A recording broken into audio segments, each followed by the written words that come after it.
everybody, CyberKnife here, and today I have for you a game in my Fubuki, a ship which I've been playing quite a bit lately, mainly for the reason that I am extremely anxious to get myself into the next tier up, the Kagero, and then eventually the Shimkaze. Both excellent ships. I feel the Fubuki is not an excellent ship, but very solid, decent ship, assuming you play it within the parameters that it needs to be played. And I know that sounds kind of like, bullshit speak, but what I'm really trying to say is this thing is a big fat little tugboat that doesn't drive very fast, and if you don't understand that and play like that, you're not going to have a very good experience in this boat. Basically at, what is it, like 33, 34 knots, you might be able to get up 35. Even with speed boost activated and the thing flagged for speed, you still can't break 40. You're still talking 38, 39 something, maybe if you're lucky, for a minute. So you can get run down by just about any, well, I'm not just about any, you can be run down by any other destroyer. It doesn't matter if it's IJN or American, you can get run down by it. You can be run down by just about any cruiser short of, what, a St. Louis? You know what I'm saying? I mean, think about it. I was playing my Marblehead the other day, and damn if the thing wasn't, I happened to notice my Marblehead is actually faster than the Fubuki. The Fubuki, if you think about it and play it like it's kind of a cruiser that's torpedo oriented, it really does have great guns, honestly. And please, if you take away just one thing from this video, take away this: don't get the sea hull. It is not worth it. It removes the second to the last turret. So if you're looking at, if you could look there, you see I have turret number 1, 2, and 3, and then I have launchers 1, 2, and 3. Well, basically, it removes number 2. And what do you get in exchange? Anti-aircraft that if you ever turn it on and use it, you're probably going to die instantly. And so you're taking away essentially 2 guns, not 1. So I'm blasting off my first here, and the thing you want to do with the Fubuki, it has the 15-kilometer long lance torpedoes, and I've got a lot of hours in this thing, and I don't profess to be some kind of expert at World of Warships, but I can tell you just a little bit about the Fubuki. The Fubuki, this little tugboat, is great, but you just got to play it smart. And did you see how I did that line? Well, any experienced higher level DD player will understand this, and I'm sorry if, don't let me bore you if you already know this, but there's a lot of people that are just starting out and they don't know this stuff, so I don't like to assume anybody knows anything. What you want to do is you don't just fire where the aim, see the aim indicator, the lead indicator. It's basically right now guessing where this Iowa would intersect if you fired torpedoes at 13K based on its speed and its heading. It's suggesting you fire there. Well, if you always fire on the computer's suggestion, you're not going to hit very often because people move. And so what you want to do is you want to kind of watch him over time. Is he tending to go this way or that? Now watch, I fired 1 ahead, 1 to one side, 1 to the other side. So basically, if you look in the distance, it creates a wall of 9 torpedoes eventually that even if he sees them coming, it's gonna, a couple of them will end up getting them. It's the most efficient way to fire. Instead of blasting 3 this way and 3 this way, and for God's sake, never shoot wide, especially at things farther away than like 4 kilometers. I mean, it's fine to shoot wide if you're shooting at a guy and you have absolutely no idea where he's going. But in a situation like this, you would absolutely be nuts to shoot wide, because when you shoot the wide spread, basically you could drive an Iowa right between 2 of your torps. So it makes it useless. Basically what you want to do is you want the torpedoes to pop up, and basically he's got nowhere to go, he's screwed, there's a wall of them heading right for him. So basically that's what I'm trying to do here. I just sent a wall of torpedoes at this Carolina, and it looks like he's probably going to outrun them, but nope. I end up catching them with 1. So I guess basically, if I assume those were the far right torps. So basically he was ahead of the lead. So they're 1 middle, to the right, to the left. Okay? Now, I don't think I'm going to have any more luck with this string. I don't know. I know I'm going to get a lot of torpedo hits. I just honestly can't. This was just like literally 30 minutes ago, and I still have completely forgotten which torps hit. So we're kind of watching. I'm narrating this, but we're kind of watching this together. I kind of have an idea what this is. Now notice my positioning and where I'm at. I'm exactly where I want to be on this map. And the only problem I have is this damn Benson, because he's just going to keep spotting me and being a thorn in my side. He's an excellent player, and this Benson, Route 9, I believe I can hit it. This Benson's name is Route 99. He is just an excellent player. He couldn't have done a better job. There's literally nothing this guy could have done to be a bigger pain in my ass. And if he hadn't have been there, I would have literally ate this Azumo for breakfast. And that Carolina had no chance. This Fubuki as well really did a good job helping these guys out. So the Fubuki looks like he's getting in the way of some of my torps, but he's really not.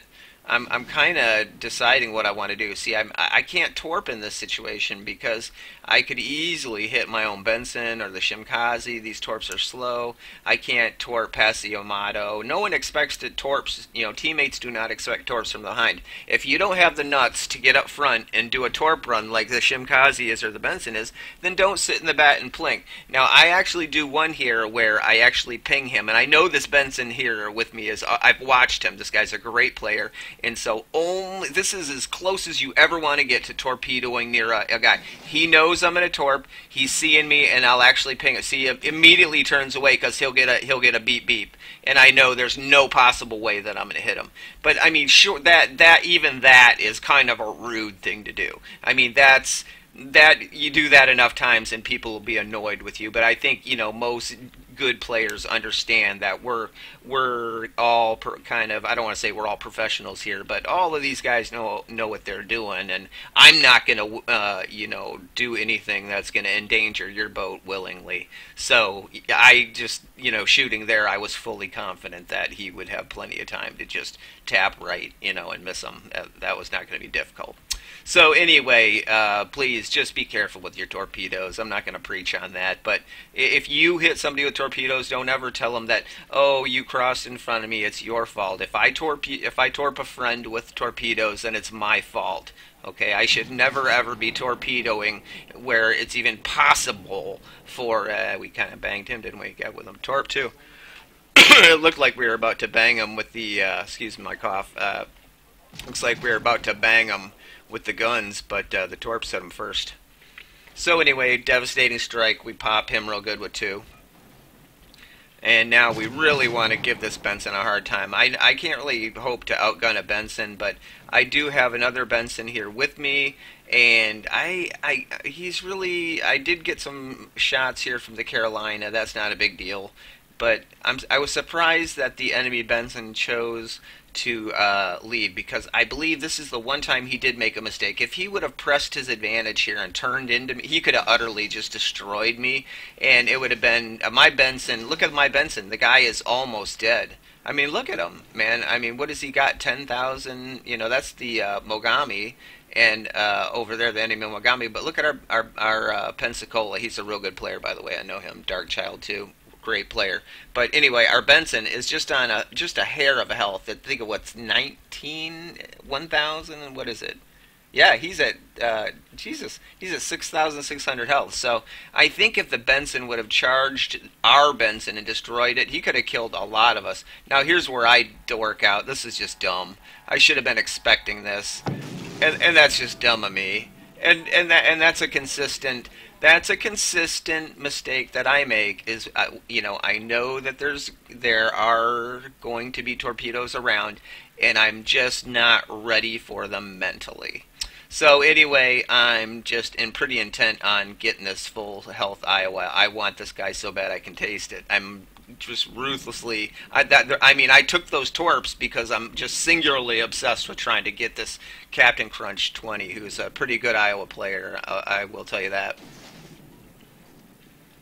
So watch how I spread them. See that? Now, when those arrive, it's going to arrive as a wall of 9 torps, and he's going to literally have no options. I believe I would like to go ahead and smoke here, but it's not really an option. So let me show you what I'm looking at here. Basically, I'm just hauling the mail, trying to get away, hoping that this Benson is not going to come and get me. And there he is at 7.8. So I pop a smoke, turn back into it. A lot of people don't realize that smoke is not a continuous screen. It comes out as a pulse. There's 3 hits into the Iowa. Not bad. And look at that. Look at that. You gotta love that. So anyway, 5 hits into him, and I'm like, well, hey man, I can actually start shooting at this guy, because like by the time he can tune in his turrets, he's flooding. I'm gonna get him on fire. I might actually get to shoot a Iowa and kill him. So I'm like, come on baby, come on baby. So these Fubuki guns, which I found, yeah, keep that B hull. Look at that. Look at that. The Fubuki puts down an Iowa with gunfire. I mean, granted, with the torp assist. That just gave me a chuckle, you know what I mean? Because, those Iowas are big bad machines, and, you don't want to take them lightly. You really don't. Especially a good player like that guy. I've been playing the Fubuki a lot. Like, you'd be surprised when you play on a Tuesday, Wednesday, Thursday night. From like 10 o'clock at night Eastern to like 3 in the morning every night, you will start talking to the same guys and seeing the same guys, and you'll know this guy's grinding this ship, and you'll know this guy on the other team doesn't have the, he's on your team today telling you that, he's totally stock, and then, tomorrow night you're looking across and he's red, and he's stock still. Just stuff like that. I mean, it's kind of almost like a small family. And you get a feeling for there. Of course, there are a lot of people you don't know, but you really do start to see the same names over and over, and you get to learn respect for some of these guys when they, you show up. I mean, believe me, man. When I first started playing Fubuki up here, I was just like, yeah, I'm just gonna torp way, and man, these guys were just sort of wrecking me, man. Just and they're pretty ruthless too, man. They're not like gonna be all nice and kind to you in chat, they'll snap on you pretty bad. I'm like, man, they're like, take your ass back to tier 3 there, But anyway, so it turns out to be a pretty fun game for me, and that's a classic Fubuki game. The downside is this thing is basically a light cruiser. It does like 33, 35. It's got decent guns if you keep the B hull. For the love of God, don't get the C hull. It's just not worth it. The extra gun mount with 2 guns on the back. See that high one? Not the back one, but the next one, the number 2 gun. Yeah, you get that. And I'm telling you, in a gunfight, these guns are pretty tough. They don't spin so fast, but there's modifications for that anyway. But they really are not bad guns. I try to use them really only in the very, very, very last resort, or like in the case of the Iowa, when there's really no repercussions whatsoever. There's just not possible the guy's going to turn his turrets towards you, or you're just gang banging somebody or whatever. So anyway, so this Benson went down fighting. He really played a hell of a game, and I ended up giving him a well played, and this Route 99 guy. So anyway, congratulations to the other team, and I guess we're going to wrap this. I'll show you the after action report real quick and wrap this up. I think he dies like any second, man. I think I'm trying to get the shot, but I'm not even close enough. The range on this thing is just not that impressive. It's like 9.1, something like that. And then this guy right here, for no reason, the Shimkaze torps. It's like, and kills this dude, and he's like, really? Poor freaking, wizard, he has a great game in his Shimkaze, and then the other Shimkaze just nukes him. It's like, it's like, and he's like, sorry, man. I can't really say shit, because I've done dumb stuff like that, you know what I mean, where you click the wrong button, or, who knows? But I thought that was pretty funny. I actually, though, watch, I am steering kind of a wide berth around him, but Benson wisely turns around and goes, I'm getting the hell away from that guy. I was fully ready, to turn hard, in case he was just like one of those team killers. But anyway, he wasn't. It probably just accidental. He did actually have a fairly decent game from what I could see. He was useful. So anyway, there's our courageous Benson about to duke it out for the last time. I don't see who's over there with him. I forget who him. I think the Otago is going. Maybe he survives. Nah, there's no way he survives. That Otago's right there. Be funny if you could get one more kill though, right? They did have a pretty decent team. The Zhao, the Des Moines, the Fubukis didn't really get a whole lot done there. The Mogami got a kill, the North Carolina got a kill, and the Benson got a kill. So anyway, I'm not going to go too much into a breakdown. I'm just going to show you the end cap screens real quick. As soon as somebody killed this dude, I was like, okay, we could end this anytime. Hello? Someone kill this guy. Actually, oh, that's right, we cap him. Like, please, please, please. Yeah, we cap it out. So CyberKnife will meet you in caps. See you in a sec. Alright, everybody, so here we are back at the victory screen. Summing it up. 10 shots, one of which was a kill shot on Iowa. 7 target hits, 4 incapacitation, 2 destroyed, 2 fires, 7 floods, 1 assist on a base. Team score ended up topping the Iowa with 3 kills. He had a great game, good player, really did well. But we ended up edging him out there with that devastating strike we got on the Iowa. Detailed report, not a lot to see. That Iowa kill, also the Fubuki, remember we nailed him. Couple shots into the Benson, North Carolina, I believe that was a torp into him. So as far as damage to me, I did take that 1 torpedo, 6,700. That hurt pretty bad, but like I said, it wasn't really going to stop me from getting done what I wanted to get done. By the way, this wasn't a ×2 game. This is the second game I had played, and so I'd already unlocked the Fubuki, and that was actually a pretty awful game.